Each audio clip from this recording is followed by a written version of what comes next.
We're in 2023 and the market is starting to pick up from what was a slower end of 2022. Now we have to assess what's going on right now in 2023. I've seen it in the market, and I'm going to give you some examples of personal experiences with helping people relocate and buy houses here right now in the past even few weeks to show you how the market has changed and how it's happening in the market in the winter and going to the springtime of 2023. And then what's going to happen going forward to see what the best things to do are based on what we know. If you plan to move to the area or if you're buying a house in the area, what to do and when to do it. Well, back in 2022, I was talking about my expectations for the early 2023 time period. In September, I'd said this. I think that this 405 number will go back down for at least the next, I think it will bounce back down as rates have bounced up again.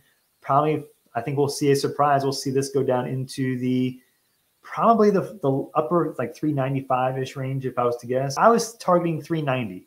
Right now we're at 380. It bounced up to 405. We're in that range of 390. I don't think that's too far off because percentage-wise, being around like that 5% drop, that's not crazy. So I guess then the lowest point of 2022 into 2023, the median sales prices in Virginia Beach were going to be in that 390s range. And sure enough, here we were, 390. In the new data, the median sales price in Virginia Beach was 395. That's January data. So that means that is based on sales prices of houses that were bought in December of 2022. So that's pretty much right where the slowest part of the year always is in Hampton Roads for real estate. So the market did slow. The interest rates were much higher than they ever had been in over 15 years. We're talking into the 7s now. So that affected the speed of which houses were selling, and also it was going into the holiday season, so less people buying, less demand, and less prime listings being listed as well. So for the sake of all the numbers, to make things easy, I'm going to use Virginia Beach as an example, but you can take this information and extrapolate it to any city in Hampton Roads in some form or fashion. So going back to the median sales prices in Virginia Beach in 2022 going into 2023, we can start expecting those numbers to start increasing like every other year we've ever seen, really, for the most part. And you'll see like 395 being the lowest, most likely in the 2023 time period. The question then is not if the prices will increase, but how much will they increase? Well, if you look at that median sales price chart, you'll see that every year, the lowest and highest, like the delta between the lowest and highest prices, median sales prices in Virginia Beach in any given year is anywhere from like 7% on the lower end up to over 15% in this past year, about 16%. And even before the pandemic in 2019 and even into 20, that delta was still pretty high in the 13, 14, 15% range. So this isn't something new. And part of that's because there are other factors involved. For example, more in-demand houses, more houses that are usually higher priced, usually are listed in the springtime. And a median sales price is really just the middle price. If you list all the houses on the market or have sold in a given market, what is the median, the middle price of those houses? So it's not a perfect example of where the market's going because there are other variables involved. But if you notice, even before the pandemic, the market was pretty active. It was very competitive. And I was seeing that before it all happened. People were going over asking price a good amount of time. I mean, there were still very competitive situations happening. And you'll see even right now, the data is showing that it seems like we're about where we were just before 2020. For example, the month's supply of inventory right now. This is just an indicator to show how long all the houses that are on the market right now, how long it would take for them to all go off the market. And so the lower the number, the less supply that there is, generally speaking. And so the higher the number, you'll start seeing more supply. In January, it was 1.8. So we've started seeing that increase as interest rates rose. So now we're into the 1.8, 1.9, 2.1. Right now we're at 1.8 in January. So we're seeing that supply increase. But if you look at 2020, right before all the stuff happened and starting in March, the supply was in the low 2s and it was still pretty competitive. So my point here is that there still is not a lot of supply on the market to fit the demand for housing. Now the question is, how will that change going into the springtime? So that's going to still affect prices and make the prices still increase, even as interest rates are still high. The intensity has turned down from last year, but not so much so that you can take your foot off the gas and just assume that the house you want, you can just get at asking price. Case in point, the price range between $350,000 and $600,000 in Virginia Beach. Let's use that as an example. in that price range, in that area, 257 houses are on the market right now that have not sold, not closed yet, that are available or under contract. Of those 257, 190 of them are under contract and have not closed yet, which means that it leaves 67 houses in that big wide range that are on the market available to buy. So what that means is that the supply is still very low. And so if a house hits the market that you like in a very specific area, it will most likely be a very competitive situation, but just not as much as last year or the year before that, most likely. So let me give you some examples of what's happening in the market right now with people I'm helping so you can see what's happening right now and compare it to the past couple of years. So I was working with a client in the $300,000 price range in Norfolk. We found a house just under $300,000, made an offer on it pretty strong, but it got 12 offers and it went well over asking price. I'm going to guess around $40,000 over asking price, if not more. And so that was kind of a surprise to show, oh, hey, the market is hot. And that was even going into the end of January.